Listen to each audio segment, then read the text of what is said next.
So we'll go in alphabetical order here.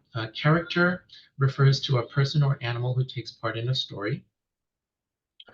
Conflict refers to a problem between characters or a struggle within a character. Dialogue is a conversation between characters. Imagery refers to words and phrases that provide information about what someone may see, hear, feel, touch, or taste. Irony refers to a surprising contradiction or contrast. Metaphor is a comparison between two things that does not use the words like or as. A moral is a lesson that the author hopes readers will learn from the story. Personification is the use of words or phrases that give a non-human subject human characteristics. The plot is the sequence of events in a story. Oh, sorry, I see the literary terms got cut off in the conversion there. But the next word was plot, the sequence of events in a story. Then there's point of view. Point of view is the particular attitude that a speaker or character may have. Rhyme is the repetition of sounds at the end of words. Setting is the time and place of a story. A simile is a comparison of two things that uses like or as. The speaker is the narrator or character who tells the story. A stanza is a group of lines in a poem. Structure refers to the order and format of a passage or poem. A symbol is something that is used to represent a particular idea. The theme is the overall idea, moral, or lesson the author wants the reader to understand. The tone is the attitude that a writer chooses to show to readers using specific words and phrases. And finally, the turning point is a specific moment in a story when something begins to change. So I just want to quickly add a lot of words and definitions, but as the lesson goes on and as we actually see real poems, we'll show you guys how these apply in real time. And I'll catch up with these notes before we send them out. Thanks, Olga. All right, so some quick tips for the SHSAT poetry section. As you read the poem, you should be asking yourself, what is the poem about? Who is the speaker? How does the poem make me feel? How would I describe the poem? In my own words, what does the poem mean? And what is the poet trying to teach me?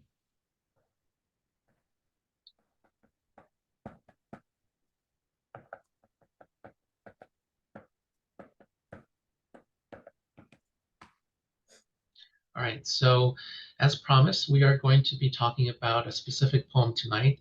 This poem is from William Shakespeare's 1609 Sonnet 27. The poem is addressed to a close friend as if he were physically present. So the poem reads, weary with toil, I hurry to my bed, the dear repose for limbs with travel tired. But then begins a journey in my head to work my mind when body's works expired. For then my thoughts, far from where I abide, begin a zealous pilgrimage to thee, and keep my drooping eyelids open wide. And the question is, what is the main idea of the text? So our answer choices here are the speaker is asleep and dreaming about traveling to see the friend. B, the speaker is planning an upcoming trip to the friend's house. C, the speaker is too fatigued to continue a discussion with the friend. And D, the speaker is thinking about the friend instead of immediately falling asleep. So let's discuss each of these answers. Choice A is actually incorrect because the text makes it clear that the speaker isn't asleep. Thoughts about the friend are actually keeping the speaker awake. And we can see that in the line where it says, keep my drooping eyelids open wide. And choice B was the speaker is planning an upcoming trip to the friend's house. B is also incorrect, and that's because the speaker isn't talking about taking a literal trip when the speaker says a zealous pilgrimage. Rather, the speaker is referring to the experience of thinking about the friend of taking a journey in my head, as it says in the third line. Choice C said the speaker is too fatigued to continue a discussion with the friend. And C is also incorrect here. That's because the text indicates that the speaker and the friend are not in the same place and having a conversation. Rather, the speaker is actually at home and thinking of the friend who is somewhere else, as it says in the poem, far from where I abide. So that means the correct answer is actually D here. The speaker is thinking about the friend instead of immediately falling asleep. That's because the speaker describes the experience of being weary and tired and going to bed to seek dear repose, repose meaning sleep. But instead of sleeping, the speaker is kept awake. It says, keeping my drooping eyelids open wide. So the speaker is kept awake by thoughts of a friend, as it says, my thoughts begin a zealous pilgrimage to thee. And I think this is a great example to just pull out some themes for common wrong answers, because although this is relevant to this specific poem that we're reading about, the overall themes are relevant to a lot of ways that you guys can eliminate wrong answers. So in choice A, we see something that's just false. So a lot of times you can eliminate an answer choice if it's just simply not true. So A and C allow us to do that. A, we have direct evidence, keeping drooping eyelids open wide contradicts, so he can't be asleep, just as Kenny was saying. And then C, actually, the information they give us outside the poem helps eliminate. So I always stress to not only read the question stem, but sometimes they give you a blurb, and this applies to both passages and poetry. You always read that to get a sense of background information, and sometimes it can help you eliminate an answer choice. And then choice B, the too literal choice, is a very common trope for incorrect answers, especially in poetry. So always be careful with the too literary choice, especially when you're reading a poem. Because of all the literary terms that we reviewed, poems commonly are not very literal. And then we don't see an example of it here, but just coming to mind of common wrong answer tropes or themes is also the answer choice that's too extreme. That commonly comes up in both poetry and in the reading comprehension section. Thanks, Olga. And by the way, that last question actually came from a sample test for the digital SAT, which starting this year has poetry-related questions. So the poetry preparation that you're doing right now for the SHSAT is going to be useful in a few years again when you take the SAT for college.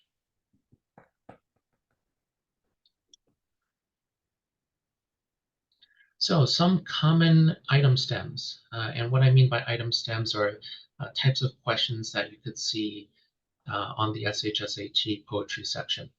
So first of all, one common type of question is a question related to rhetorical strategy. And these questions can be written in these ways. How does the similar construction of the sentence in line blank and the sentence in line blank contribute to the meaning of the poem?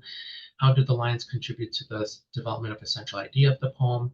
And how does the line contribute to the development of ideas in the stanza? So some common answer choices for these rhetorical strategy questions will include words like introduce, establish, reveal, show, suggest, imply, support, emphasize, highlight, or contrast. So when you're answering these rhetorical strategy questions, keep in mind that the context usually matters. So when you are answering these questions, if it refers to a specific line, don't just read that one line. You're also going to want to go back and read the lines that are that come before and after as well.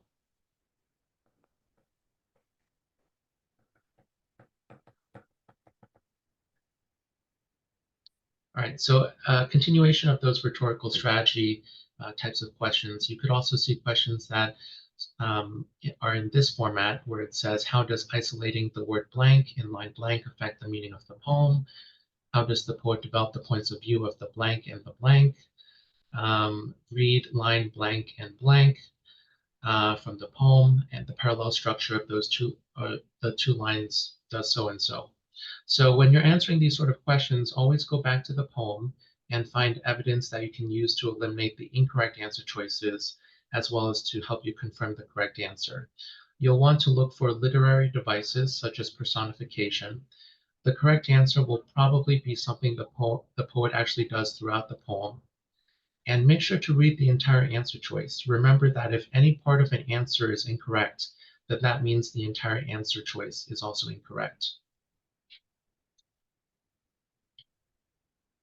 So these are just more examples of rhetorical strategy questions that you may see on the test.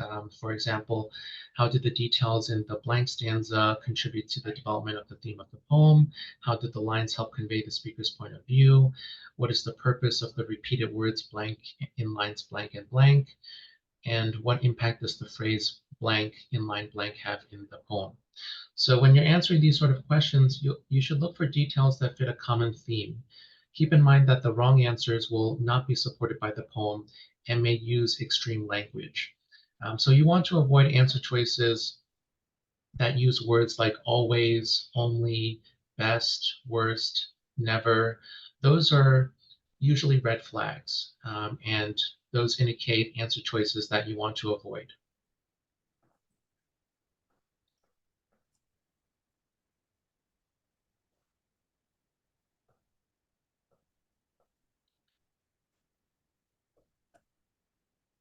So some additional types of rhetorical strategy questions that you may see on the test. The lines help develop a central idea of the poem by revealing the speaker's blank. The main purpose of the comparison in lines blank through blank of the poem is to show blank, where the speaker refers to familiar objects and events in the lines most likely to blank. So once again, just keep in mind that context matters.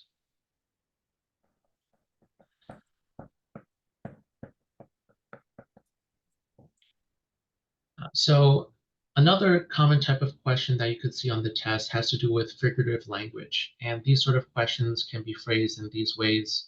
What impact did the phrases blank and blank have on the meaning of the poem? The comparison to blank in lines blank through blank help shows that the blank.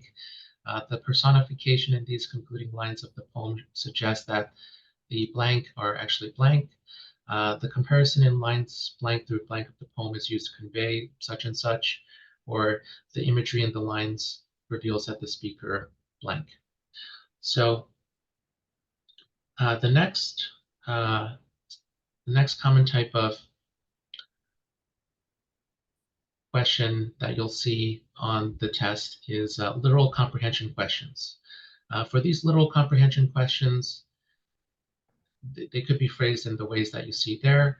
And basically, the strategy for literal comprehension questions is to try to translate the poem into your own words.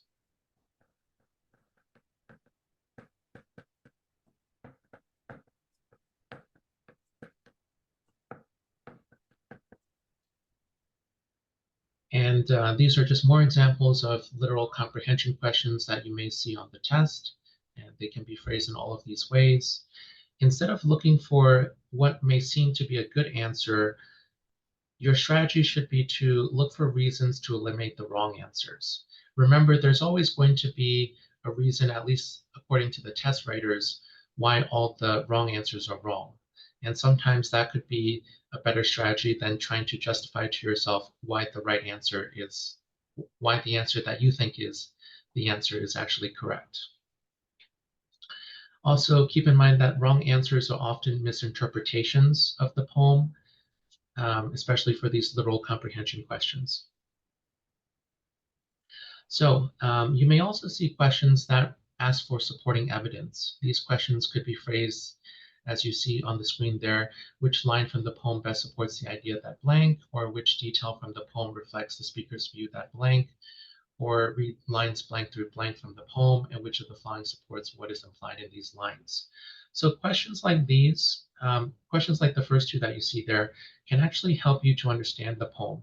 So if you are confused when you read the poem as to what the poem actually means, reading these supporting evidence questions can actually be a clue to help you answer the rest of the questions that you see. So sometimes previewing the questions can also be a useful strategy for these.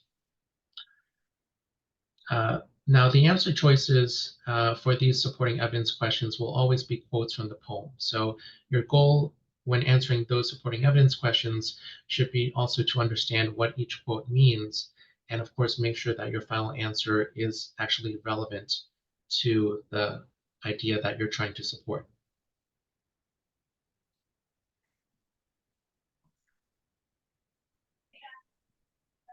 Okay, so some other common item stems have to do with the form of the poem. These could be phrased, how does the form of the poem contribute to its meaning? Or the break between the second stanza and the third stanza serves as a transition from. When you're answering when you're answering a question like that first one, you want to look at the shape of the poem. For example, the stanzas may be written on alternating sides of the page, and that could highlight opposing points of view.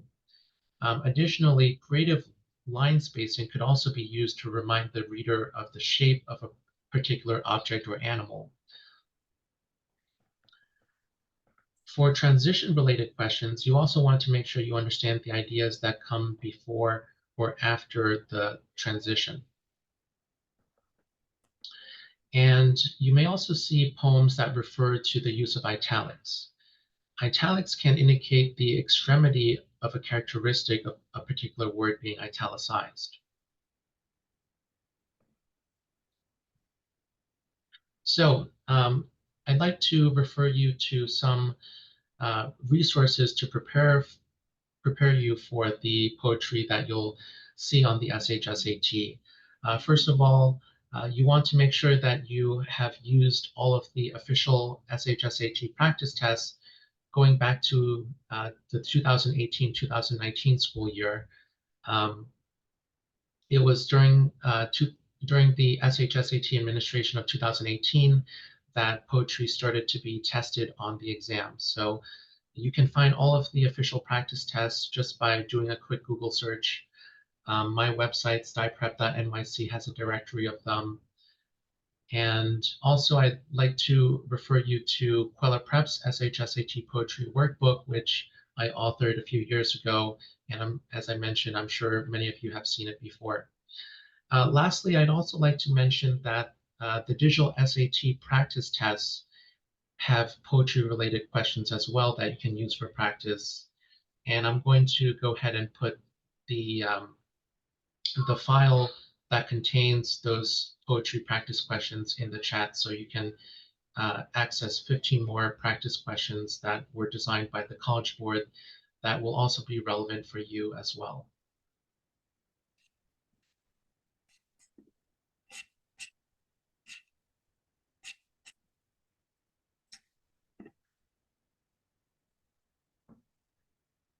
All right, so you should be able to find that zip file in the chat. And as I said, that includes 15 practice questions along with the official answer explanations for those SAT practice questions. So some final tips for SHSAT poetry. I would recommend completing as many practice questions as possible from the resources that I previously mentioned. You'll want to carefully study the answer explanations for all the questions that you either struggled with or answered incorrectly. And I recommend that you write down what you learned in a notebook. Write down what mistake you made. Write down how can you avoid the same mistake in the future.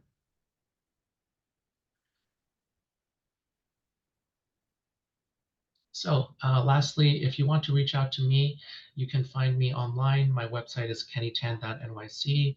You can email me. My email address is kenny.tan@vanderbilt.edu. And I also put my phone number there as well. So if anyone has questions about the poetry on the SHSAT that they'd like to ask me, you can feel free to put it in the chat and I'll try to answer each question as it comes in.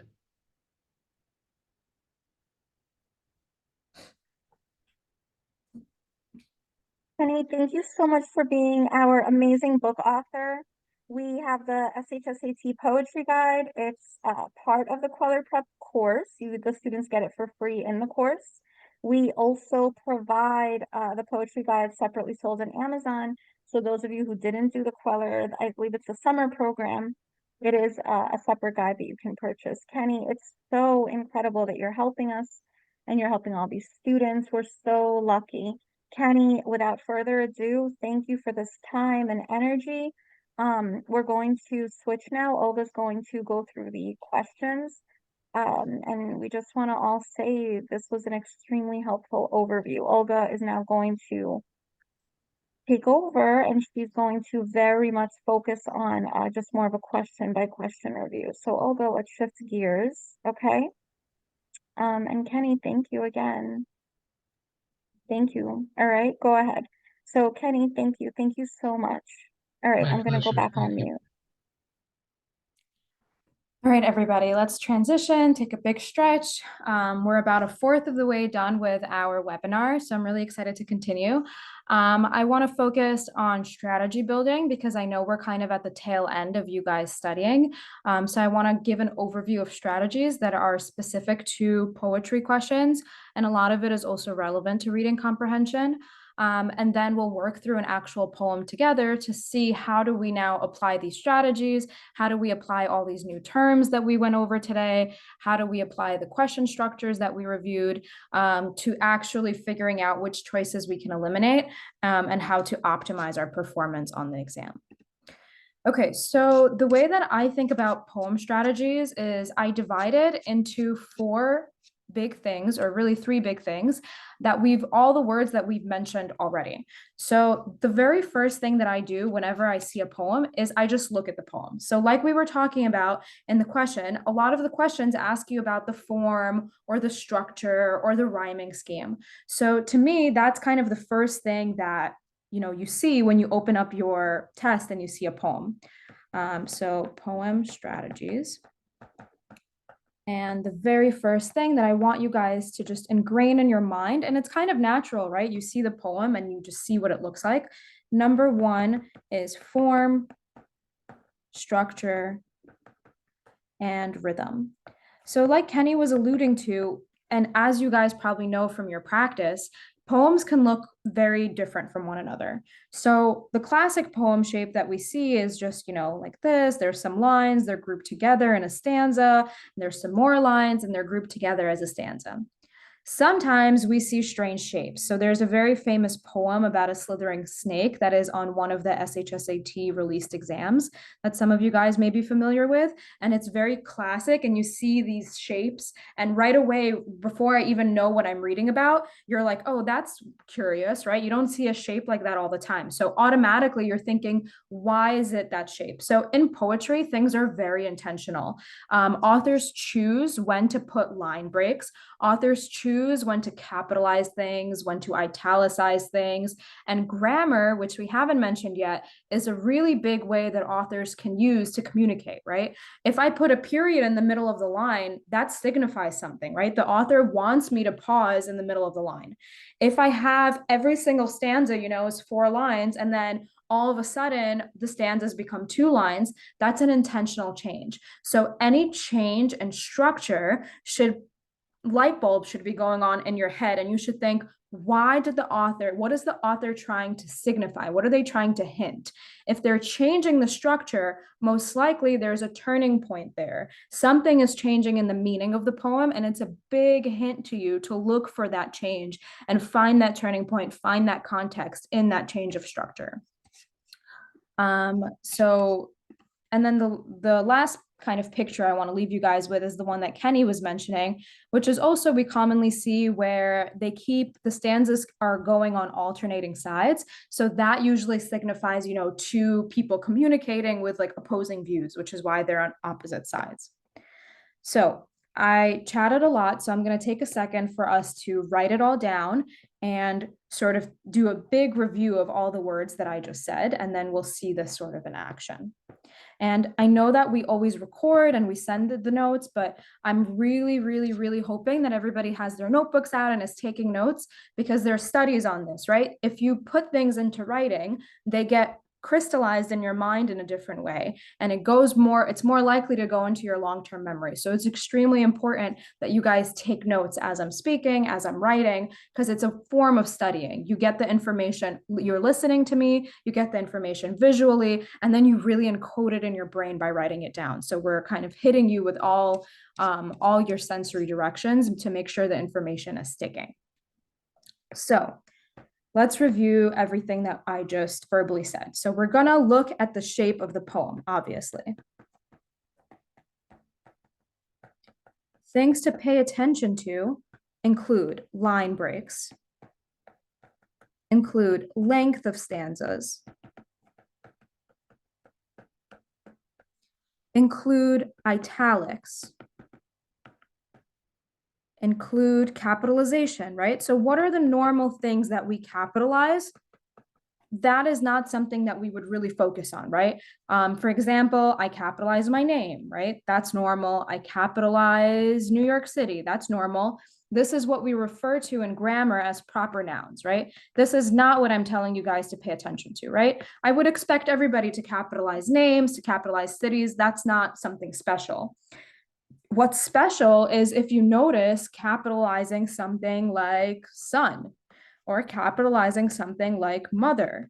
So oftentimes when we capitalize things, if we're capitalizing a natural element like sun or wind or moon, that's often what I see authors do that. I think about personification, right?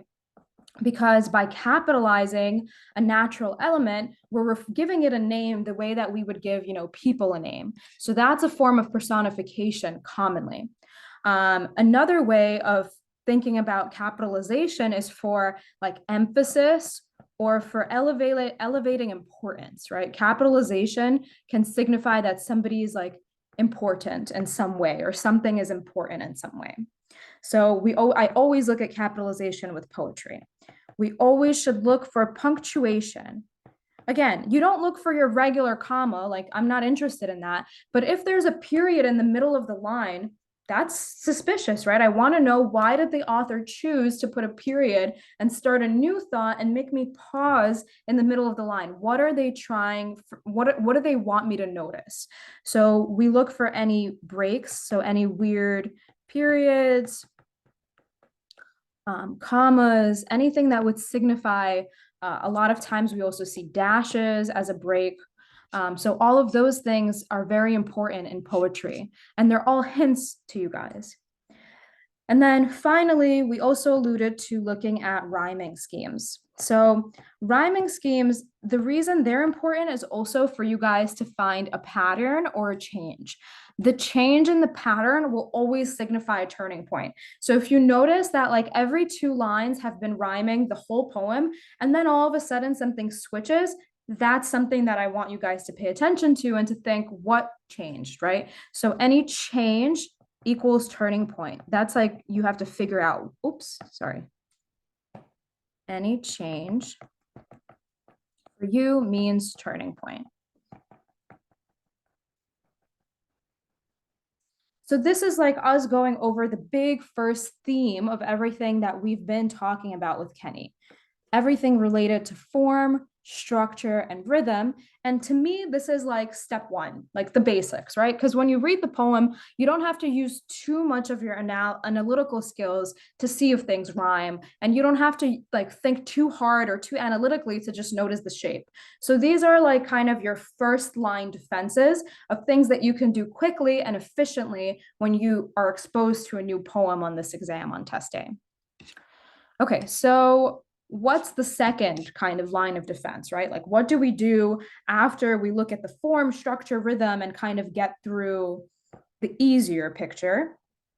The next step is to gain some comprehension of the poem, right? And that's oftentimes where I see a lot of my kids struggle, right? That's the harder part. So how do we tackle comprehension? What strategies can help us really understand what we're reading outside of these hints that the structure of the poem can help us with?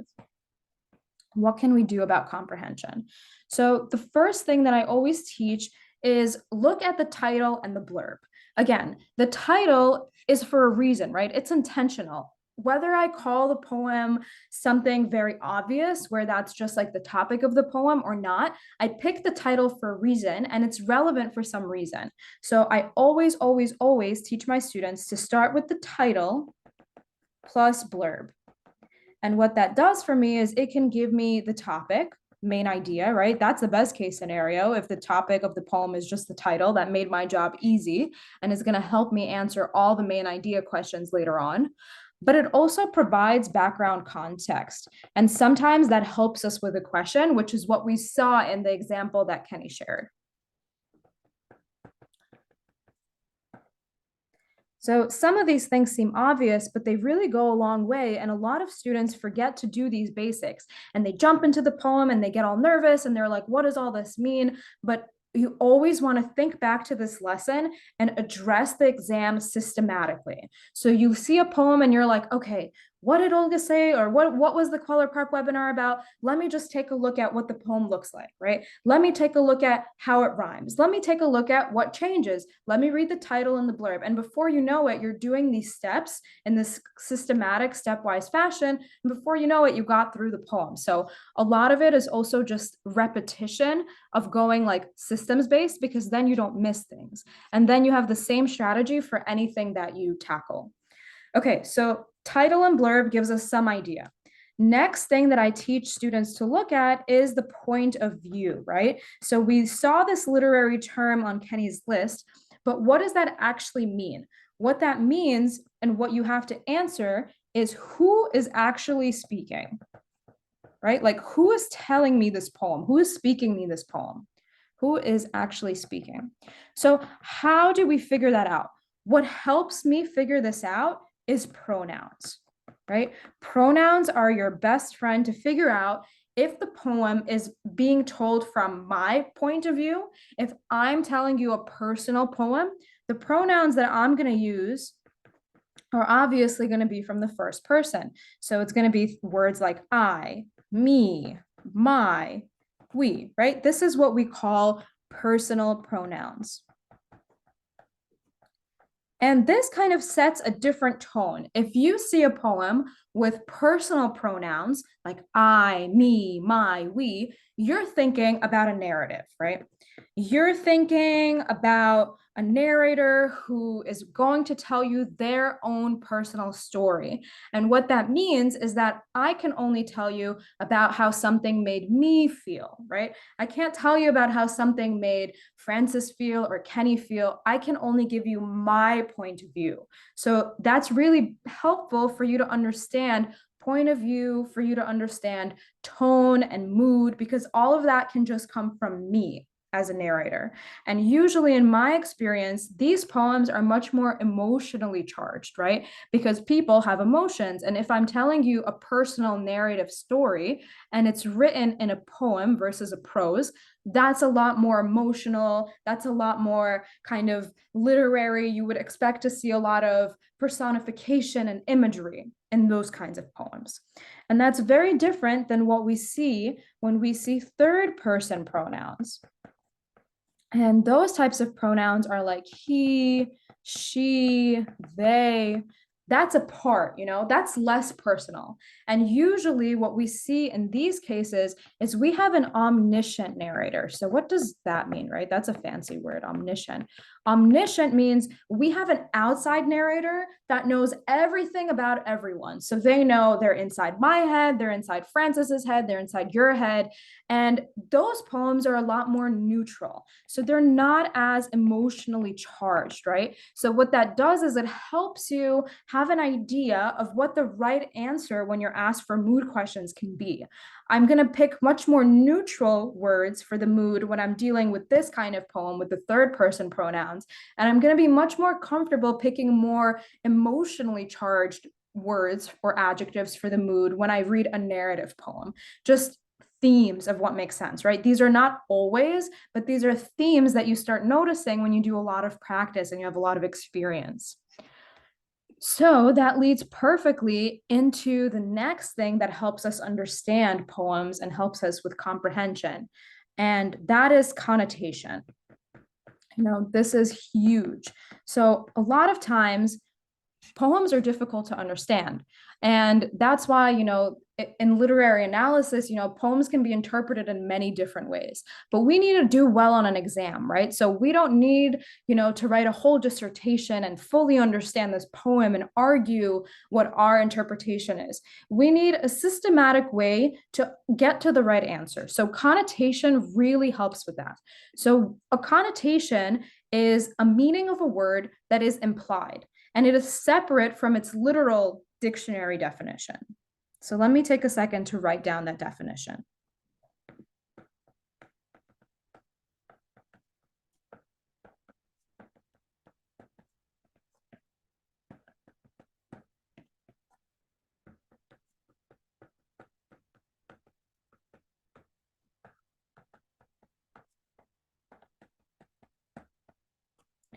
So how do we use this to our advantage? So let's think through an example together, right? If I tell you the word visitor, that shouldn't mean so much to you, right? It's a pretty neutral word, right? When I think visitor, I'm not like, oh, that's like a really good thing or it's a really bad thing. It's pretty much net neutral. But how would I make this, how can I turn the same word into something positive, and how can I turn the same word into something negative, right? So if I call somebody a guest versus a visitor, it's very slight, but if I refer to you as my guest, I'm implying that I invited you in, right? You're my guest. It's more endearing than just visitor. Very slight, but makes a difference. And when language is extremely important, and we do this in our every single day language all the time, but language makes us biased. It makes us go down certain pathways in our head, and that's extremely important in reading comprehension because authors do that to you. So you can read a poem and you can end with, a very positive feeling, and you don't know exactly why, but the key is in connotations, right? And I can do the same thing and make it very negative. So for example, if I use the word intruder versus visitor, that's clearly a bad thing, right? Now I'm implying that somebody's in my home who intruded, who I never invited into my home, who shouldn't be there, right? But when you look at the dictionary definition of all these words, they're kind of similar, where it's somebody in your home that doesn't live there. But you notice that the nuance is very different. And if you look at all the words, specifically the adjectives that authors choose to use in their writing, and you do this little annotation connotation trick where you write positives or negatives on top of those words, that can really help you rule out answer choices, right? Because if I look at my annotation and my entire poem has negatives, there's no way that I'm going to pick a positively connotated word in my answer choice. Does that make sense to everybody?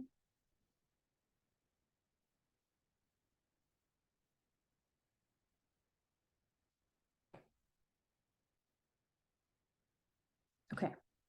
So connotation is extremely important and extremely, extremely useful, especially in poetry, and especially when you kind of don't have a clue of what you're reading, because it can help us say, okay, maybe I don't know exactly, but I know that it's positive, right? So at least I can get rid of half my answer choices, and then I have a better chance of getting it correct. Okay, now the last piece of, tackling poems on the exam is understanding figurative language. So we went through figurative language, right, in our earlier slides, but I want you guys to understand why an author chooses to use figurative language, like each one. Like, why would I pick a simile versus a metaphor? Like we know the definition, right? So simile and metaphor, they're both comparisons, but is there a reason why an author would choose a metaphor versus a simile, right? And the reason I harp on this is because when they ask you, how does this comparison, or why did the author use this comparison, or why did the author pick the metaphor in line, blah, blah, blah. If you know that, for example, metaphors are used to be more direct than similes, then automatically you kind of have a template for your answer choice. You just have to make it appropriate to that point. But again, my goal is to have you guys go through this systematically and look for the correct answers, be able to recognize them because you've already seen common themes. So let's take this page of notes to go over figurative language.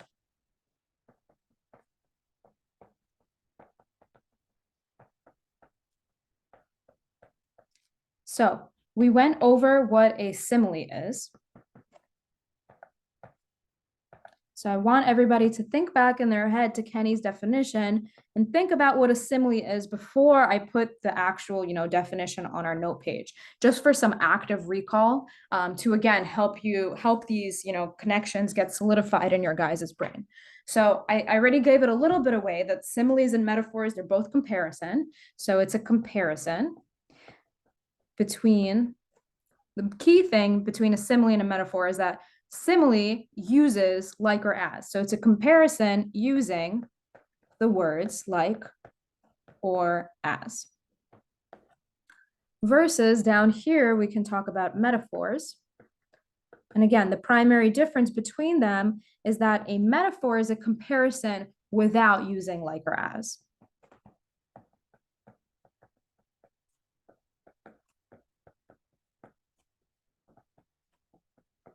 So what's the point, right? Like, what difference does it make?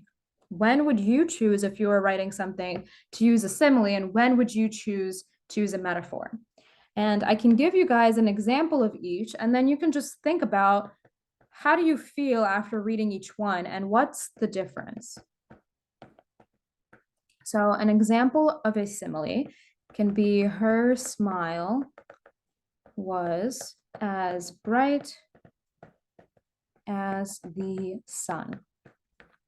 And an example of a metaphor can be, his heart is a stone. So just think about it. Just sit in those in these lines, and think about how they make you feel and what is the difference between them. The clearest difference is that metaphors are very direct. So in general, whenever you're dealing with a comparison with a simile or metaphor, you want to think, what are the two things that I'm comparing, right? So in the first example, we're comparing smile or the smile to the sun, or the brightness of the smile to the sun. And in the second one, we're comparing heart to stone. Now, from the time that I get to smile to sun, I have all these words. So it's not a very direct comparison, right? It's like softer. Versus his heart is a stone. It's more direct. It's more intense.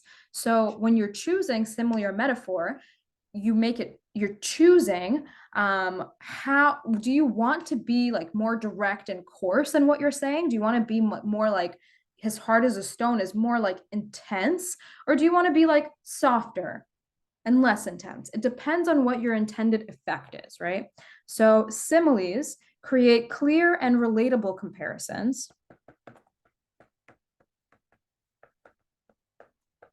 They're a little bit softer or less intense, and they're easy to understand the poem's intended, image.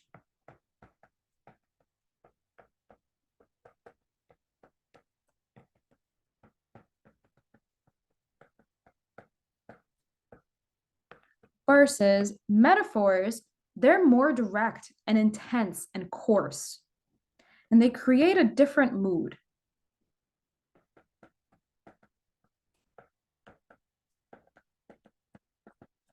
Oops.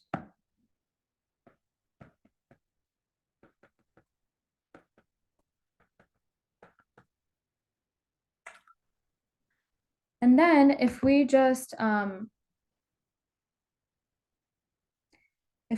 add in some of the other aspects of the lesson that we're learning, right?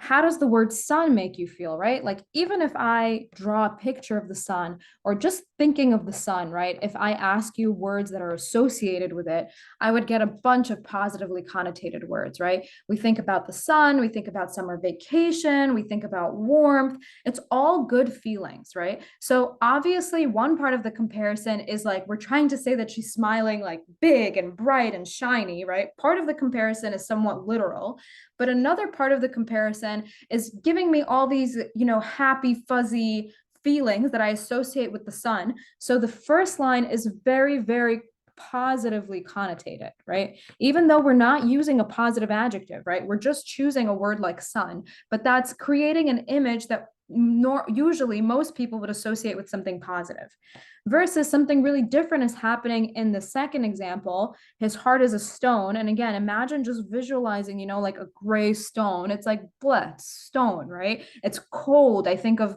coldness and I think of heaviness and grayness.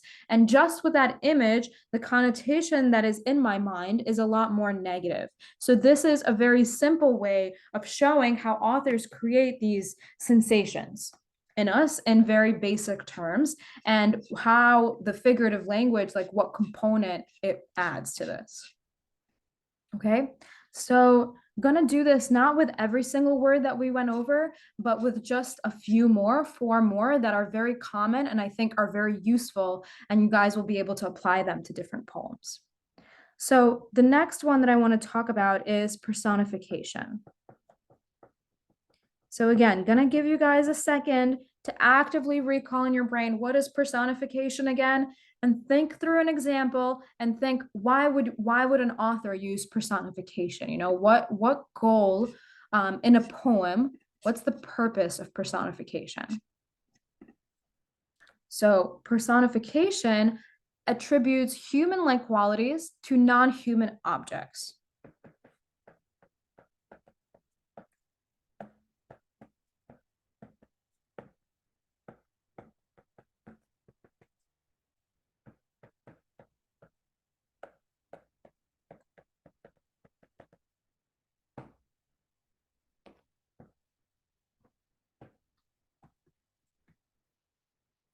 So as always, before we move forward, I'll give you guys an example for you to kind of ruminate and think kind of what is this example doing in your mind?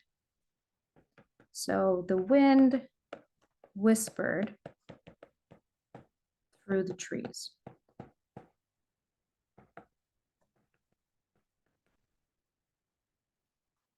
Think about the purposes, right? Like, what is the literal meaning of the wind whispered through the trees? Of course, this author does not mean that the wind is actually talking through the trees, right? The wind isn't physically whispering.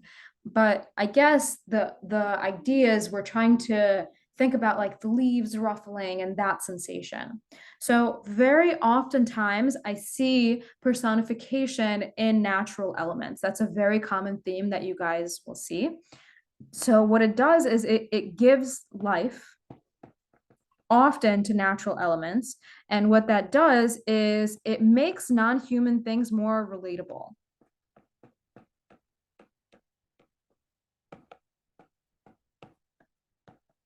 And it helps you connect.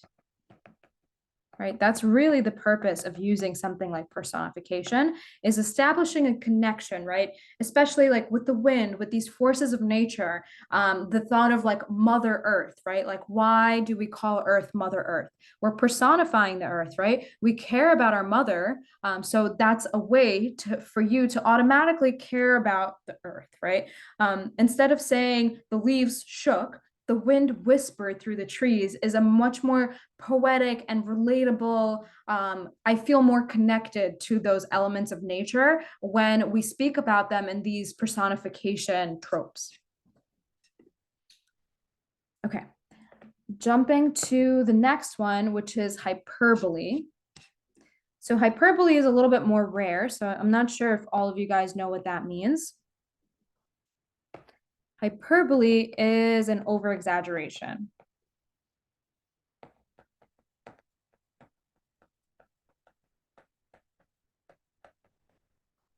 So for this one, I'll use a very classic example that I know all of us have probably said in our lives, but it's relevant to poetry as well. And it's an easy example for you guys to remember. So imagine like you just got into a fight with your friend or mom or sibling, right? And you're like, I've told you a million times. Right? That's a good example of a hyperbole. Or another one that we commonly hear is like, I'm so hungry, I can eat a horse. So I've told you a million times, of course, it's not literal, right? Like nobody's sitting there counting every single time they've told you something and got to 100. But why would an author use this? It's obviously for emphasis or intensity.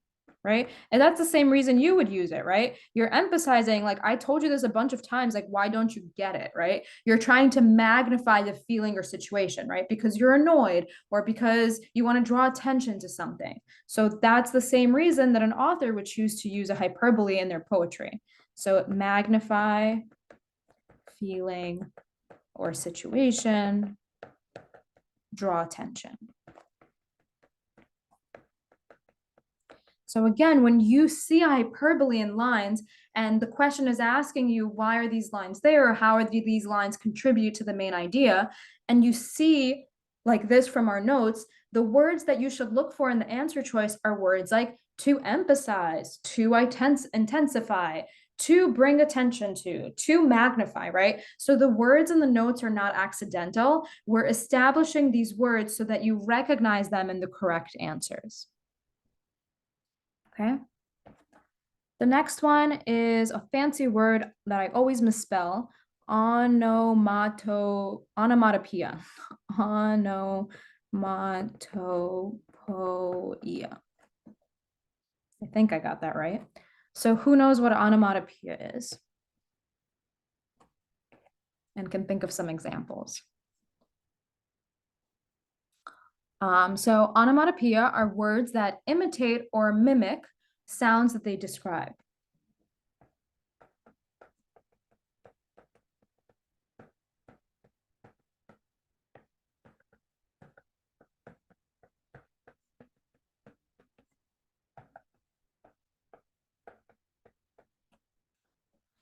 So these are your classic boom, right? That sounds like something broke, or kapow, ding, which sounds like a doorbell. Bees buzzed, that's a good one, right? Because the actual word buzz sounds like the buzzing sound that bees make. Tick-tock, which actually sounds like, you know, the talking of the clock of the hands. So why would we use these words? What's the purpose of these?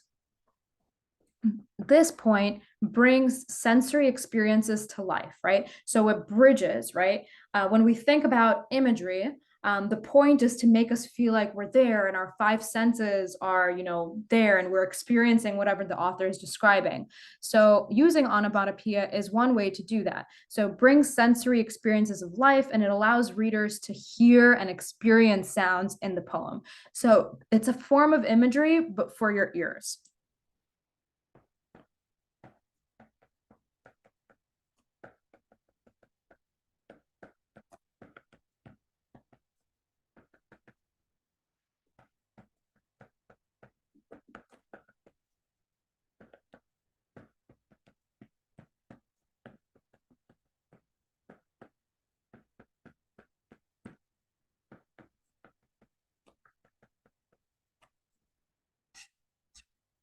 Okay, and the last one before we move on is imagery, which parallels onomatopoeia.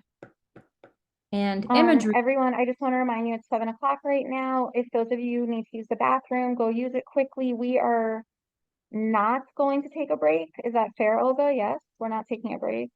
No. So if you have to use it, go use it now, and then we're going to go until 8. What?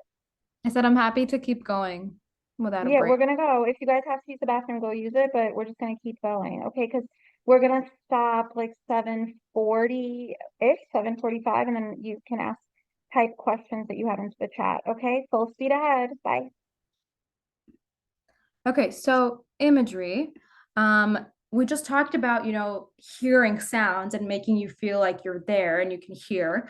Imagery plays on all of our other senses, so it uses vivid and descriptive language to create sensory experiences. So instead of using sounds, we now use our adjectives, vivid, descriptive language.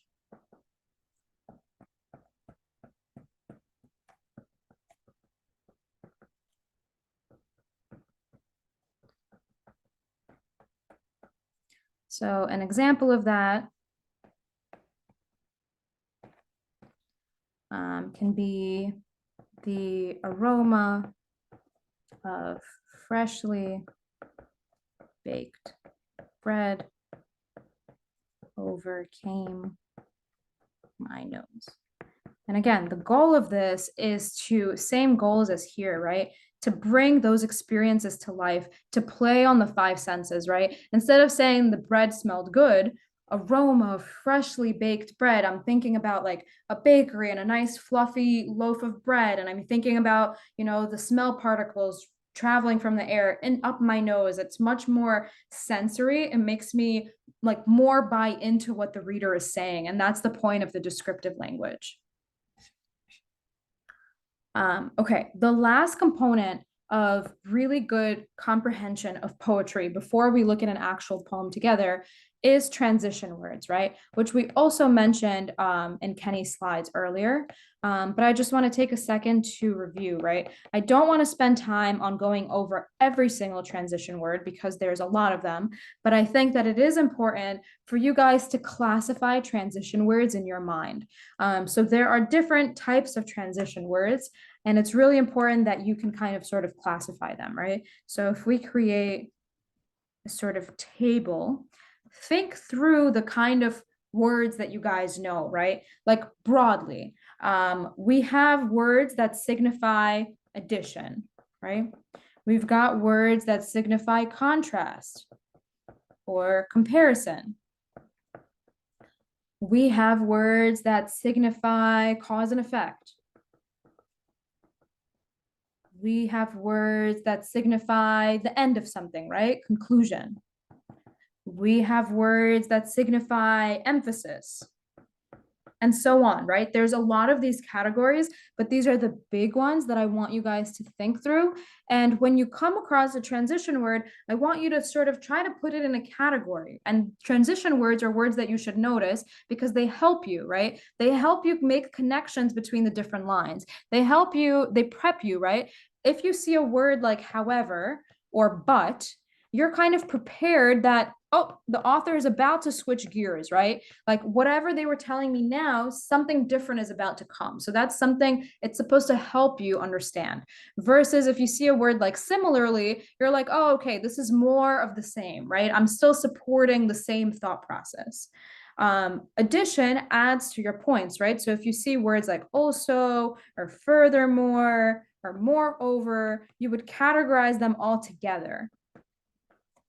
Cause and effect. If you see words like therefore, or consequently, or obviously because, right? Or as a result.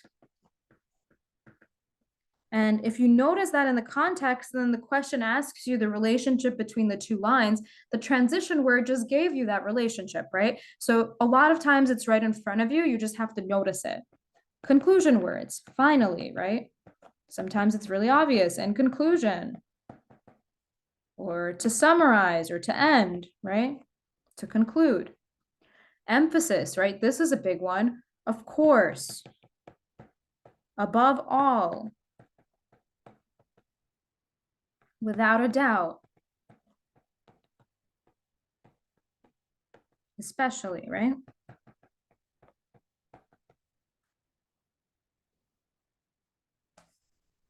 Okay, so now's the time for another big stretch because we're going to transition and we're going to read an actual poem together. So again, as Francis mentioned, if you guys need a quick break, a quick stretch, a quick snack, a quick bathroom, whatever it is, now's the time to do it.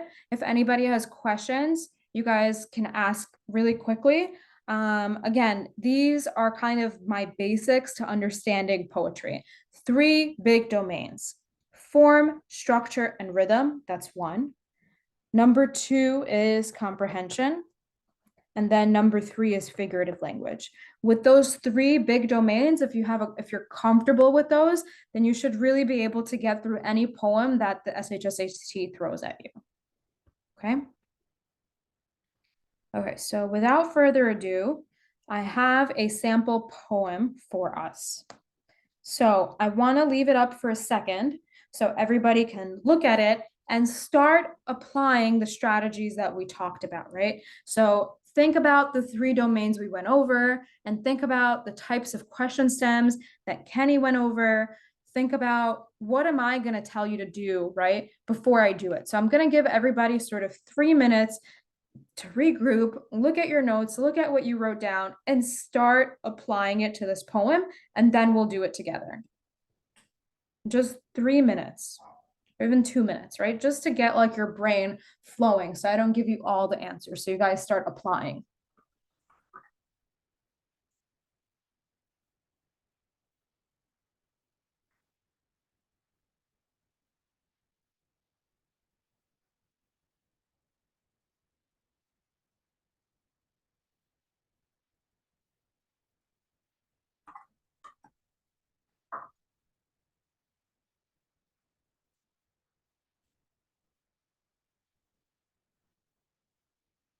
Now I'm just going to start highlighting, and you guys can use that to help you, right? To kind of signify the kinds of things that I'm not even reading yet, right? I'm just looking.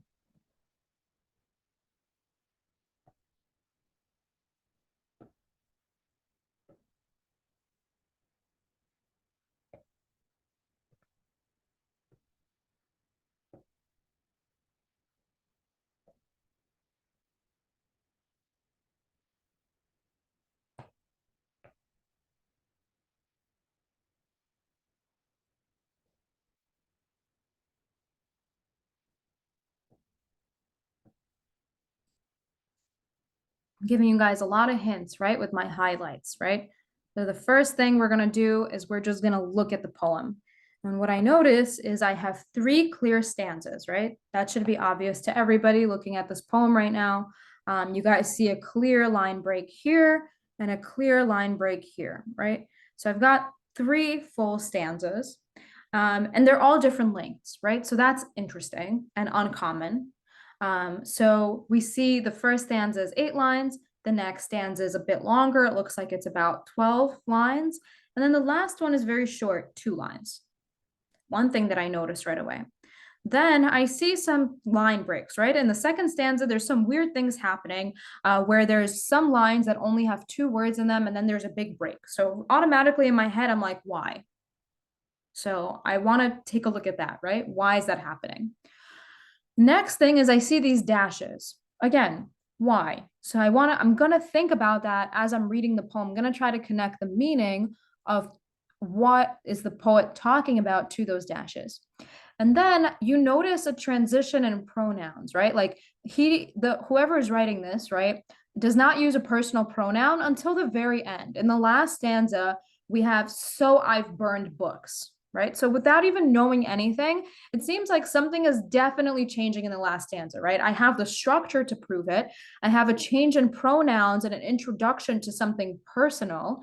And then I have this word so, which we just went over transition words, right? So is like as a result, right? So I have some sort of like cause and effect. So before even like understanding what exactly this is about, I know that I have a big change here, right? So the author is telling me whatever I told you here, as a result of that, I've burned books, right?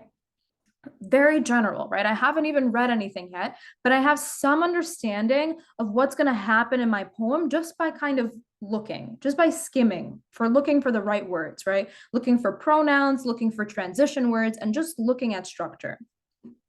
So again, I told you guys, that's our first line of defense, right? Structure, form. Second line of defense is when we start trying to understand. This includes active reading, okay? So I'm a huge proponent on annotation. I talk about it more when I do like the reading comprehension webinars. And annotation can look different for every single student. I don't believe in like a one size fits all kind of thing. But I'll show you guys briefly about how I annotate. And it looks different for everybody. Okay, so burning a book. That's our title. Okay, burning a book, we see this repeat here. So we're thinking, is this literal? Is it metaphorical? Let's start reading and understanding. Okay, I'm going to read 2 lines at a time and talk about it. Protecting each other, right in the center. A few pages glow a long time.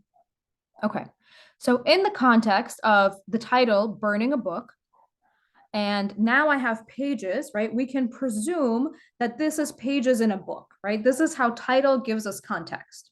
If I don't have anything, I'm like, what pages? But now I'm thinking pages in a book.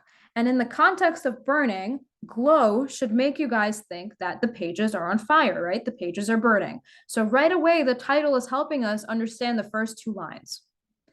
Then I'm curious about this line, protecting each other, right in the center, a few pages glow in the a long time.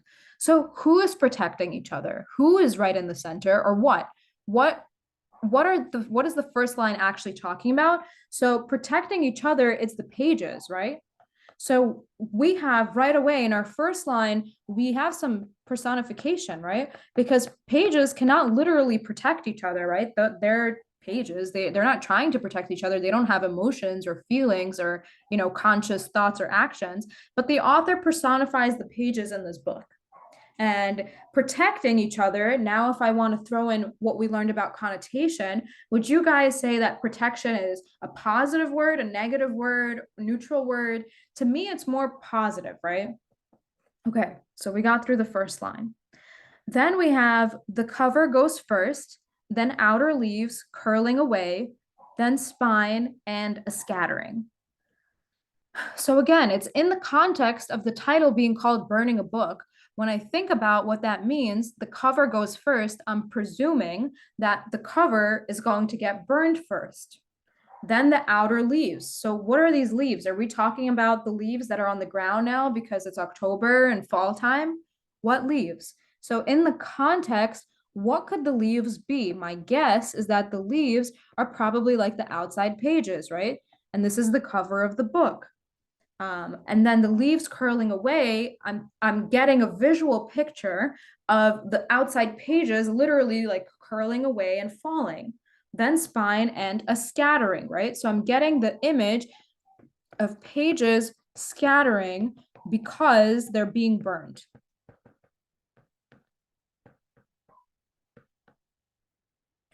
Okay, then we have truth, brittle and faint, burns easily. Okay, so now we're introduced to something new, this concept of truth, right? Truth is one of those things that's like a big idea concept, right? So pages, it's like literal, right? It's like a water bottle, right? You can't, by pages, it's pretty literal. You can't be super metaphorical with pages, right? But truth is one of those things that's like a big concept, right? Truth, justice, pride, good, evil, those are what we call big overarching concepts. So now we're going from something literal to now like this big idea of truth. And then this grammar structure that we can look at, right, with these two commas, whenever you guys have that, what's inside those commas is describing usually the word that's right on the outside. So they're describing truth. This author's point of view is that truth is brittle and faint. Okay, so think about the connotation of those words. If I call something brittle, is that a good thing? Like brittle means it breaks easily. That sounds like a negative connotation to me, right? And faint means it's not going to last a long time, it's permanent. So the author's perception of truth based on the words that they're using, the connotations are negative. And he's saying truth burns easily. And that makes sense with the negative connotation, that truth burns easily. It's fire as hot as the fire lies make. Okay, so now we've got a simile, right? So we're comparing, let me use a different highlighter. We're comparing the fire of truth to the fire lies make. And the author is saying it's the same, right? It's as hot. So the comparison is truth burns and lies burn, right? Because fire is fire, it's going to burn everything. And then the next line solidifies my understanding, right? Flame doesn't care, meaning that the fire does not discriminate between the lies or the truth. And then we have our first pronouns of you can usually find a few charred words in the ashes. So as you guys see, just using the context of connotation, using the title, and using our understanding of figurative language, we just got through the first stanza, and I would say that at the end of this, I have a pretty good understanding so far of everything. And I would feel that you guys feel equipped to answer the questions. Okay, and now we have, and some books ought to burn. So this is the first time the author gives us his opinion, right? He's saying it's okay for some books deserve to burn. So it seems like the author is now saying burning books is okay sometimes. Trying for character, but just faking it. So apparently these books that are like trying, but just faking it, the author deems those worthy of burning. More disturbing than book ashes, okay?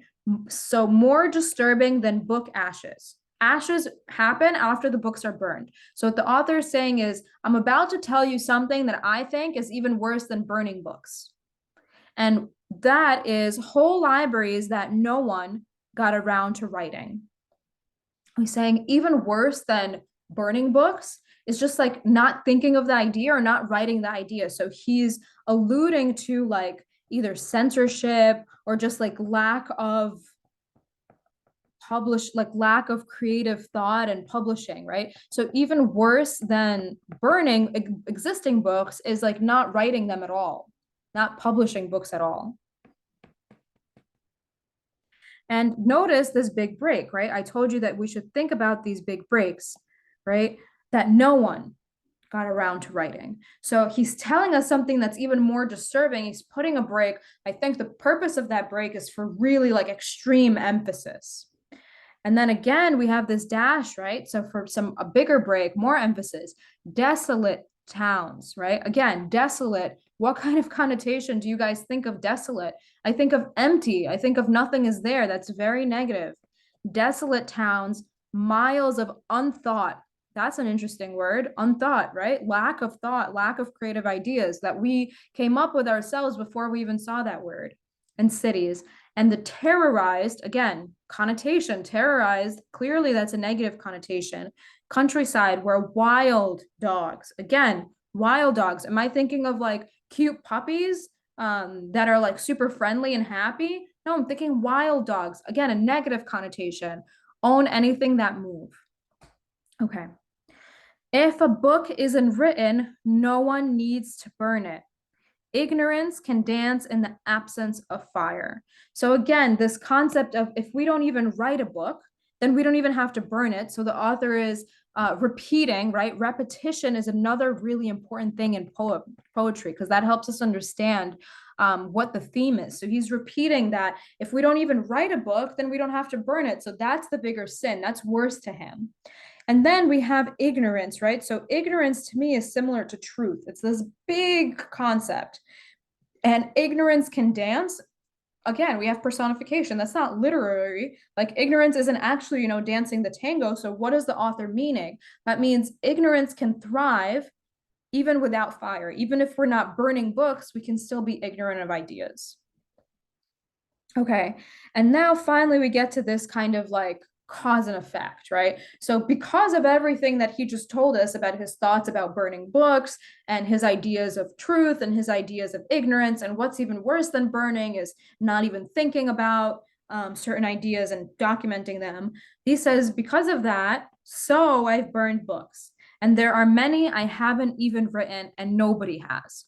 So at the end, what is the difference? Like what changes at the end where now he's including himself, right? So he's saying like, I'm part of the problem. I've also burned books and there are many that I haven't written, right? Like I've contributed to this. I've also not been, like publishing and thinking of all these creative ideas and fixing whatever this problem is. And nobody has. But I think the I at the end is very important, very different than everything that we've read before. Okay, so of course, like I just did a very deep dive, and of course, this is happening on a smaller level as you guys read, but it should be happening like very fast in your heads. That's my goal, that we went over these systematic things. And even if you read this poem without me, and maybe you didn't pull out all the things, I think things that you can implement right away is reading the title and connecting the title, using the context of the title to understand each line, picking out, figurative language, and understanding things that repeat, understanding that's important, figuring out what's the difference between small ideas and big ideas, words like truth or ignorance, and pronoun changes, right? All of those And connotation, I forgot to mention. Those are things that you can start implementing immediately, and they don't take a lot of skill. They just take somebody pointing them out to you and teaching you. Okay, so any questions on how we read the poem, how I've interpreted the poem?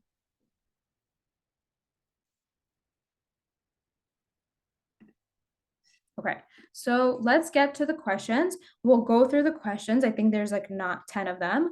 And then that'll sort of help us wrap up and hopefully leave the last 10 to 15 minutes for some questions from you guys. Okay, so the first question says, the first stanza depicts the book as blank.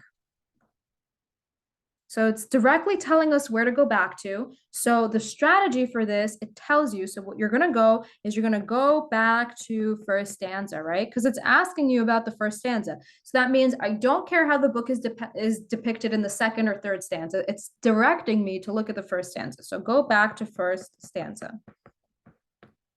And then we read the options, right? So burning from its outside layer to its innermost layer. Let's see, protecting itself in the center, okay? The cover goes first and then the outer leaves. Okay, that seems like that first choice makes sense to me, right? The poem directly tells me that the outer leaves goes first. So that means the outermost layer is first. And in the center, that's last. That's why those pages in the center, right, are protecting itself. So use language that repeats, right? Innermost matches center. Outermost matches outer leaves, right? So it's not rocket science, right? Connect language that repeats. Sometimes it's the same exact words. Sometimes they're synonyms. So it seems like the first answer choice kind of takes care of it. And you can see that it's asking about the first stanza describing the book. So it's leading you to a more literal question, right? It's not asking you like to interpret anything. It's more literal. Okay, the next one. The phrase flame doesn't care most directly supports which idea? So if you remember, flame doesn't care started when we started bringing up this concept of truth, right? And we said truth burns easily. Then we have this comparison that the fire of truth is just as hot as the fire of lies. So they're the same. So truth and lies, the comparison, the point of that simile is they use a simile and they're telling you that the fire of truth equals the fire of lies. So I'm looking for words that like signify that equality. So just as easily signifies that equality, right? And look at this, it has the word truth in it, right? So when we say match the language of the context, truth, truth, right? So that's all it takes to just match the language. If we look at some of the other answer choices, ashes will usually leave some indications of printed words. Okay, that's an extremely literal part. And I don't like the word ashes is used at the very end. It says you can usually find a few charred words in the ashes. Fine, right? This is an example of something that is true, stated in the question, but it has nothing to do with what the question's asking us, right? So that's true, right? It's in the poem, but it does not answer the question. That's a very common wrong answer stem, right? But not relevant to the question at all, right? So that's how I'm going to eliminate choice B. C, fire is cruel and unpredictable. Well, I would argue the opposite, right? It's saying that it's very predictable. It's going to burn everything. It's going to burn truth and lies. And then preserving the truth requires extreme measures. Again, it's about the fact that flame doesn't care. It's not about, in the first stanza, we're not trying to preserve the truth at all. It's just about the book burning. So this part of the answer choice would help me eliminate choice D. Okay, moving on. The speaker believes what is more troubling than book burning is. So, I mean, you can't make this up, right? More troubling. We have almost the same exact lines. Instead of more troubling, we have more disturbing, right? So we match the language in the answer choice to our poem. So more disturbing are the libraries that nobody got around to writing. So now we have to find a choice that says that. And I'll just copy it down for us, right? More disturbing are whole libraries that no one got around to writing.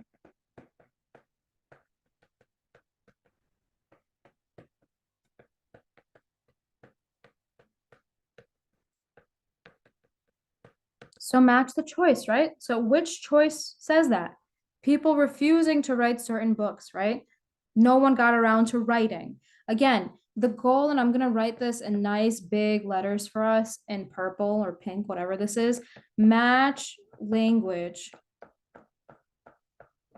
in answer to text, right? More troubling, more disturbing. It's not an accident. And it's not always the exact same language. You can see troubling and disturbing are similar. They're not exactly the same, but they're synonymous. And that tells me where to go. Libraries going out of business is not true. People reveling in their own ignorance. We didn't get to ignorance yet, right? So ignorance comes after, right? This big idea comes all the way at the end of that stanza. Another big hint is that usually the questions are chronological. So we have not gotten there yet. So it's unlikely for me to answer this answer choice because this comes later. So another big theme that can help you guys is that the questions are usually chronological for poems.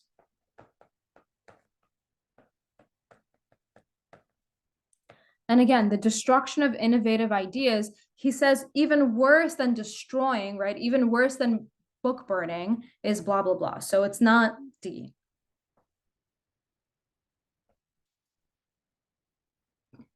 Okay, terrorized countryside, right? Another phrase that we talked about when we read the poem immediately, right? Terrorized countryside. What kind of feeling are you guys getting? It should be negatively connotated, right? So look at choice B. Would I use the word terrorized countryside if I'm trying to downplay an idea? If I'm trying to like make this less bad, when I choose language that includes words like terrorized, right? Terrorized is a very negatively connotated word. I'm using that word to evoke like this bad sense, right? I'm not trying to make it less disturbing. I'm trying to make it more disturbing by calling it terror, right? So I would definitely eliminate choice B. What about choice C? Am I going to solve all of societal problems with this if people just read books? Where does the author talk about reading books, right? The argument that he presents is creating books, never about reading books and never about solving all of society's problems, right? This is what we call too extreme, right? This is a huge jump, right? And why would I call something terrorized countryside if I'm trying to evoke solving all of country, like the world's problems, right? That would be a much more positive word. I wouldn't say terrorized countryside if I'm trying to fix all of the world's problems. So definitely we can eliminate choice C.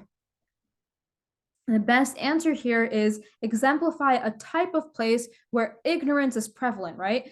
In a type of place where ignorance is a bad word, right? Negatively connotated. If it's everywhere, that's bad. And the terrorized countryside matches that, right? So we're taking two negatively connotated things, ignorance and terrorized countryside, and they match. And that's why that choice is correct. Looking at the following lines from the poem, he says some books ought to burn, trying for character, but just faking it. So this is when the author is like, well, some books like deserve to burn, right? He justifies why some books deserve to burn. So we're looking for a word that explains that. Ought, right? What is that? That's like deserve, right? Or he's justifying when it's okay to burn books. So where do I see a word that's similar to that? Oh, look at that, justify, right? So when you do this kind of exercise, you notice that the language just keeps repeating. What about this? How do we feel about this? Character development is the most essential component. What am I going to say about this? That's an automatic elimination. Anytime you see most or best or always, this is way too extreme, right? That's direct elimination. Very rarely is the author of any text going to tell you this is the best thing, this is the most essential component. The speaker takes pleasure in watching mediocre books burn. This is not from his point of view. He's never like, I love this. He's just like, these books deserve to burn, which is why justify is a good word, right? It matches ought. But it's not from the speaker's point of view in either of these, which is why I would eliminate. And this is where the pronouns help us, right? Because it's only from the speaker's point of view when we get to the last stanza. In the second stanza, it's not really from his point of view. There are no personal pronouns in the first two stanzas.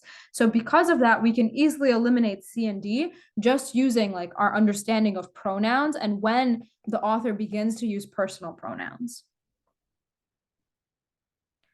Then the next question asks us about the unthought, which is also something that we thought about. And just breaking down that word, right? Unthought. That means things that have never been thought before, right? So what does that mean? If things have never been thought before, that's what we call like a paucity. That means like, this is a vocabulary word that maybe not everybody knows, but paucity means like a lack of published novel ideas, right? New ideas.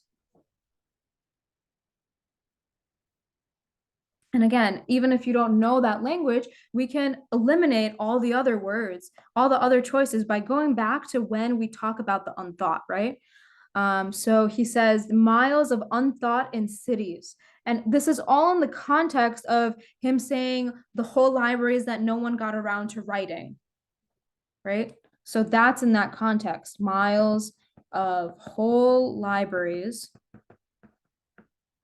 that no one got around to writing. So if no one got around to writing, then that means that nobody published these new ideas, right? So again, we're going to match the language. This has nothing to do with the widespread acceptance. Forgetting painful memories is completely random and not relevant to the themes of the poem at all. And so is educational infrastructure, right? There's nothing in the poem on this or this. So you're really picking between B and C. And the unthought is not about the acceptance of book burning, because he writes that what's even worse than book burning is this not publishing. So you can make the best educational guess that B is your best answer. Okay, now it's asking us the difference between the first stanzas and the second stanza. So if we go back to the poem, the first stanza was all about what book burning actually is, right? If we remember, it goes back to like the nitty gritty of like, first this page burns, then this page burns, and fire burns truth and lies, right? That's what the first stanza is. The second stanza now tells me, well, you know, book burning's not that bad. Some books deserve to burn. But what's even worse than that is this idea, right? So the first stanza is just describing them to me, but the second stanza evaluates, right? It starts like justifying, this is okay, that's an evaluation, but this is even worse. So our answer is choice A. Again, if we look at the options, celebration, I would not say that in the first paragraph they're celebrating book burning. There are no very positive words in the first paragraph, right? If I look back, most of my connotations are negative. So definitely not going to pick B. C, there's no suggestion of an alternative, and he's not critiquing book burning. He actually says that he does burn books and that some books ought to burn.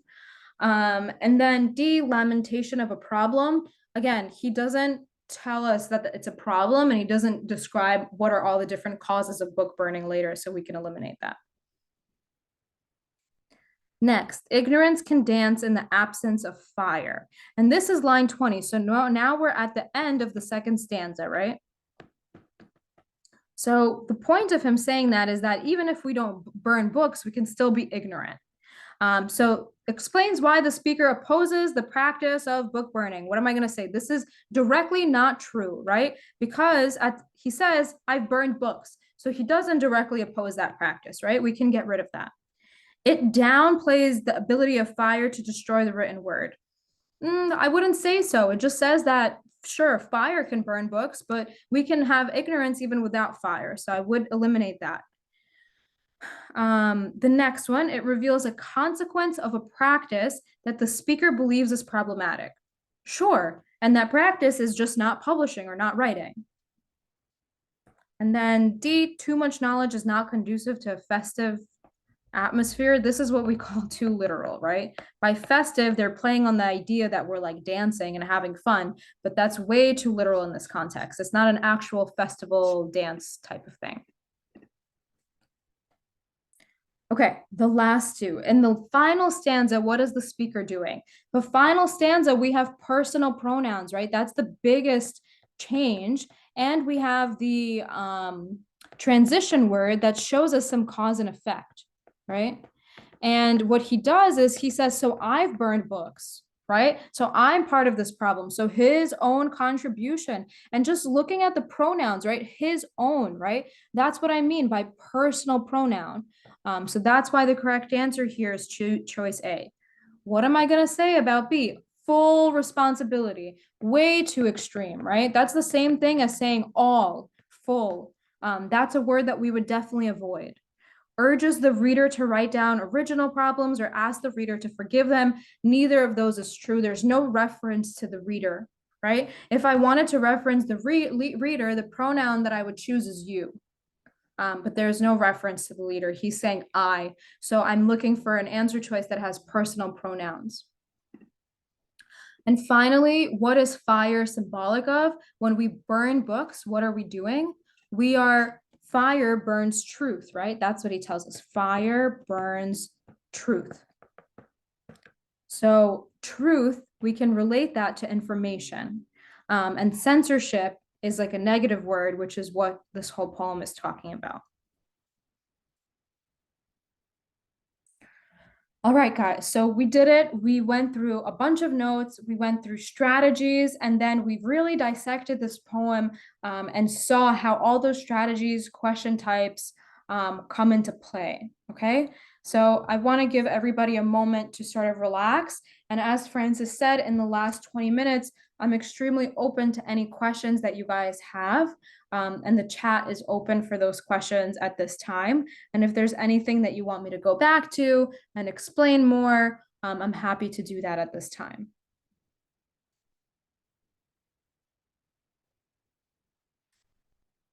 And let's focus on questions related to poetry at first. And then if you have some other generalized questions, we can save those for the end, just for it to be like relevant to everybody. How do you guys feel after the webinar? Better, same, worse? Sure, so people are asking to just like scroll through the notes for screenshotting purposes, so I can totally do that. People are asking for good annotation strategies. So in order to annotate properly, what you have to do is think about sort of your strategy. So for me, the goal of annotating is that I can find things quickly in the passage when I see them in the question, right? So things that I will always highlight are like people's names, our dates, times, because in the questions, if they ask me like, in this line, what was John's feelings, right? So now I have to waste a lot of time to go back and like read, oh, where do they mention John again? Instead, what I do is I box all the names. So what I do now is when they ask me about John, I can go back in the poem, and instead of reading the whole thing or instead of reading the whole passage, my eyes can just jump, right? John, John, John, John. Oh, this is the line they're talking about, right? So that helps me with annotation. Same thing with dates, because if any question brings up a date, I know exactly where to go back to in the passage. And then other than that, anything that repeats, that's usually a theme of some sort. Anything that I'm like weird about, I usually like circle so I'm able to go back to. So in poetry, any line breaks, any quotations, any italics, any change in punctuation, I'm like, let me just like put something there so I know to go back to that and interpret it, especially if they ask me a question. So all of those are generally good annotation strategies in the context of poetry. Somebody else is asking, what do you do if the language is old language and you do not understand it? So you use all the strategies that we talked about, right? Even if it's old language, you can use connotation and at least understand if it's positive or negative, which can give you some idea. You can look at pronouns, which can at least tell you if it's personal or if it's like, separate and third party. That can help you eliminate some answer choices. So you apply all the things that we learned, because even if you don't understand the actual language, you now have tools in your toolbox to dissect it. How fast should we be able to finish the whole poem? I usually try to dedicate like between 10, like from 8 to 12 minutes on each poem and passage. If poems are your weakness, then that would be the 12 minutes. And then some passage that's easier for you would take 8 minutes. It's a range, right? So it's never going to be exact. And it depends on the passage. Sometimes the poem is a little bit longer or harder. Speed reading. So I usually don't say speed reading necessarily for the poem, but what I do, like when I look at the poem, it's like a form of speed reading. So if that's what you mean, I think that's totally a useful skill to just glance at the poem and just give yourself like some basic ideas and then go into like, actually reading it. I wouldn't say you have to read it slow, but just like take a look, think about form, structure, all the things we talked about, read the title, quickly glance over for pronouns. Now you have some idea in your head of like what you're going into, and then you go ahead and like read a little slower. Will the SHSAT mainly have classical poems that are written in older English? Not necessarily. I've seen a mix. They're not necessarily all written in older English, but if that's a weakness that a lot of you guys have, then the resources that Kenny mentioned are excellent for you guys to go back to and practice those kinds of classical poems. Do I do the poem first during the test? Nope. I think that just depends. You guys have the full kind of reign. I think each person should have their own strategy of what to do first or last, depending on what's your strengths, what your weaknesses, how you've been practicing thus far. But I don't necessarily think you need to do the poem first. Is it possible to have a video recording? Absolutely. The session is recorded, and Francis will have the recording posted. Even after I apply all the strategies, what if I still feel lost? Okay, so feeling lost is okay. Your goal is to get the right answers. So the way that you feel, of course, I would love for you to walk out of the test and feel, great and confident, but your feelings don't necessarily correlate with the ability to get the right answer. So using the systematic strategy should hopefully get you to the right answer, even if you're still like, I don't really know, like if I had to write an essay and give a presentation about this poem, I don't know if I feel that confident. And you don't have to, right? Because you're trying to get the right answers in like 8 to 10 minutes. So you don't have time to feel, like you fully grasped everything. I would love for you guys to feel that way. And maybe you'll get lucky and the poem might be easier, but you don't have to feel that way to do well. Next question is around how many poems are on the SHSAT? Usually just one. Sometimes I will read too far into the poem when I need to take it literally. Absolutely. So that's when you try to figure out like some things are literal, right? And we saw that in this poem example that we did, right? When the idea is when the poem is called Burning a Book, and then the first two lines are talking about pages, based on that context, I know that it's literal, right? I know that they're literally talking about the pages in the book. Understand? But other times when we talk about big ideas, when we have metaphors or personification, that is more likely like you will have to think about it. And that's usually less literary and more figurative. So that's kind of a good way that you can kind of tell the difference. It's about the context in which it's used. Absolutely. A lot of these reading, a lot of the strategies I talked about relate to the reading comprehension section, and you guys should definitely apply them, especially like the connotation things that we talked about. If you're stuck between two answers, you have to think about how can I eliminate, right? So you think about the common themes of wrong answers that we talked about. Is there any part of this that's false, right? Can I go back into the passage and find a line that tells me this is not true, right? Like in the passage that we talked about with Kenny, he's not asleep. There's clear evidence that his eyes are awake. Okay, gone, right? So sometimes that's one way. Another way is there anything extreme? Any extreme answer choices right away, garbage, you throw them out. Another way to think about it is what choice best answers the question, right? So there's a lot of choices that are true, fine, but what actually answers the question? So when you systematically think about that and compare the two choices, just think about like if you're writing this test, right? You're the writer. How can I prove like nitpick, right? Like what's wrong with that choice? And especially if it's one of the themes that we talked about, it's a great reason to eliminate it. I will share the notes with Ms. Francis and then she will send them out along with the recording.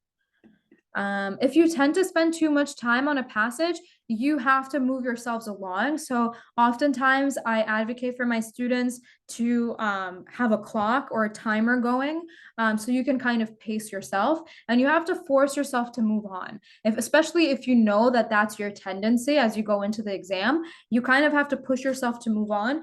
And oftentimes I will tell you, spending a longer time on the question will not most likely increase your, in fact, most likely it's going to make you change your answer and you'll pick the wrong one. So a lot of it is like using these strategies and developing a gut feeling of, oh, okay, that matches the language. Don't overthink it, right? The way that we saw often in these questions, right? Disturbing, troubling, there, I'm happy, right? Choice A, matches. Justify, ought, okay, matches, connection, right? You don't want to ruminate too long because oftentimes you'll switch your answer. I don't think you can bring a timer, but you can definitely bring a watch. And a hack that Kweller Prep always teaches when we go over like our day before the test things to do is you can set your clock to like 12 o'clock because that way, whatever the time is, like if it's 1:15, you know, an hour, 15 minutes went by. Or if it's 2:15, you know, 2 hours, 15 minutes go by. So that's kind of like a neat hack that can help you. These are really great questions, guys. I love the way that you're thinking and the way that you're trying to apply all the things that we talked about. Really excellent.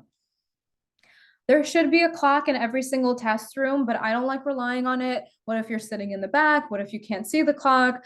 And then you have to spend time like trying to figure out what time it is and how much time went by. And what if you started at like 11:47 or like a non-even number and then you have to like, it's just too much mental work when all your mental energy should be focused on the exam. So I definitely recommend bringing your own clock. I'm not sure about a digital clock. I think it would be allowed as long as there's no like no access to internet or like no Bluetooth, just to make sure like there's no ability for anybody to cheat.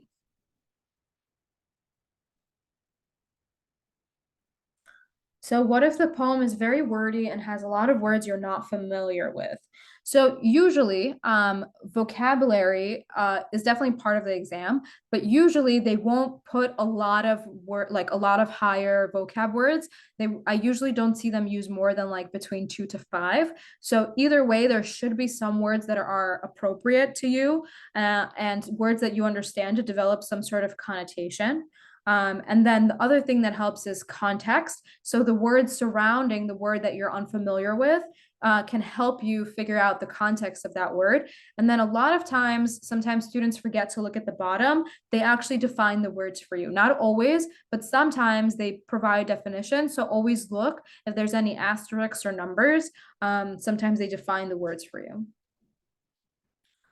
How did you study for the SHSAT?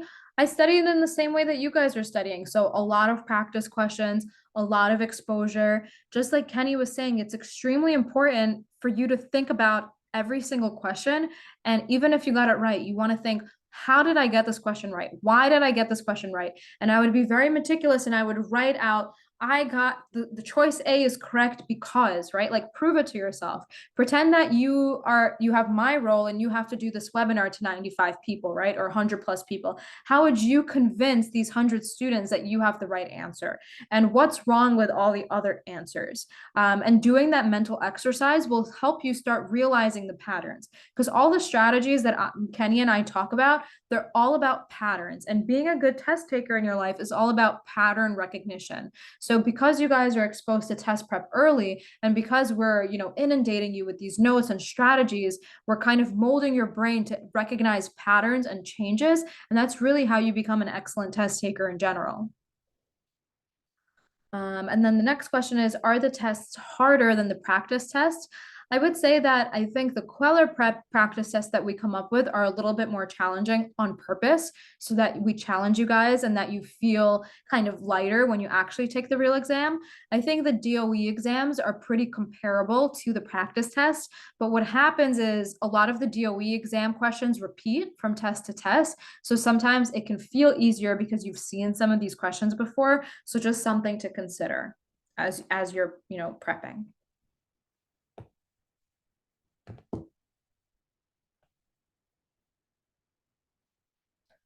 Amazing, guys. Really great participation. Lots of great questions. I'm happy to stay, longer. So any more questions, I invite them. I'm really, really grateful that you guys stayed and listened through the whole thing. I'm really appreciative of that. I really hope that it was helpful and that you guys are able to take these strategies away and apply them. So application is the most important part. Usually the same passages will not repeat on the actual SHSAT. I'm saying between the different practice tests that are released, so you'll notice the passages repeating, but they will not necessarily repeat on your exam.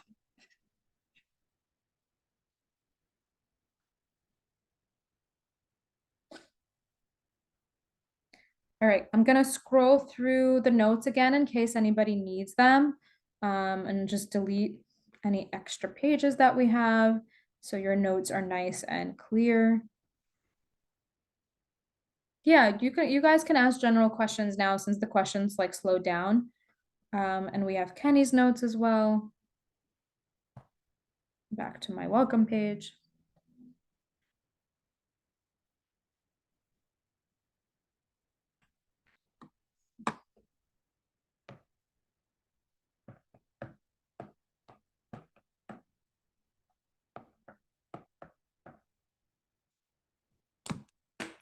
All right, guys, again, thank you so much. If you guys don't have any more questions, we can start closing up. Thank you again for listening. And I will be staying back if you guys have any, specific questions that are more personal to yourself, or just questions about like whatever you have. I'm happy to, stay back. But the rest of you guys, thank you so much for sharing Monday night with me. I really, really hope that you start applying these strategies, and I hope that you guys tune into the future Kweller Prep webinars, and I wish you all the best of luck in your upcoming exam. Everyone, let me unmute you. Wait, first let's type in the chat. Participants. Chat, hold on. Everyone, let's type thank you into the chat. Hold on. I always forget how to do this. Okay, participants. Chat with everyone. Okay, ready? Now we can type thank you. And then we're going to, ready? Okay, go chat. I'm ready. Thank you. Okay, and then we're going to say thank you. Ready? Thank you. Wait, did I do it? Thank you. Okay, and then I'm going to unmute everybody. Ready? They'll unmute themselves. I'm unmuting everybody. Ready? Please bear with me for a second. Hold on. Ask all to unmute. Okay, I'm going to count to 3, and we're going to say thank you to Olga. Wait, ready? Stay with me. 1, 2, Sending. 3. Thank you. Thank you. Thank you so much. Thank you. Thank you. Thank you. Wait, let's do it louder. Hold on. I want to get it louder. Hold on. One more time. Wait. Wait. Ready? I'm gonna raise my volume. 1, 2, 3, go. Thank you. Thank you. Thank you, Olga. Thank you so much. Thank you for virtually joining Kweller Prep. Thank you, guys. Do you miss your workplace? You're OG now that you're a big fancy boss lady and you're a doctor. I do, but I treat kids, so I'm happy that I get exposure to the That's young so kids. nice. That's the best part. Thank you, everybody. Thank you. Okay, thank you, everyone.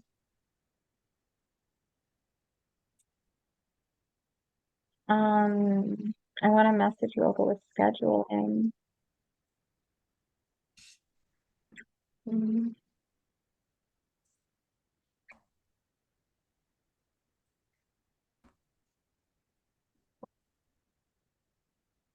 So over Friday, I don't know, 5 to 7.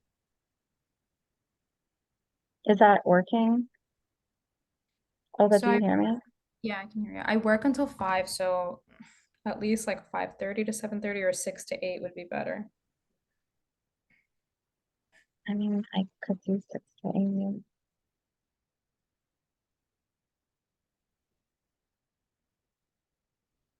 Or what about like Sunday, like 4 to 6?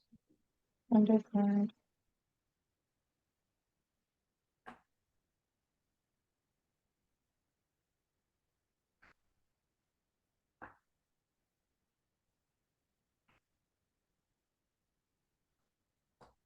Okay, I guess 6 to 8 works. Friday.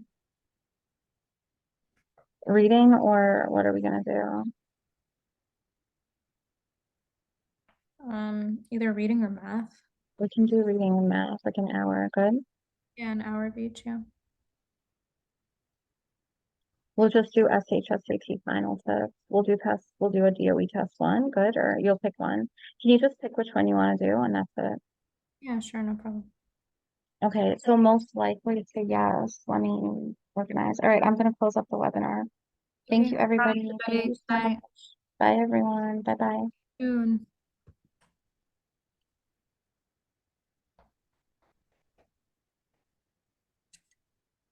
Bye, Olga. Bye. Thanks, Francis.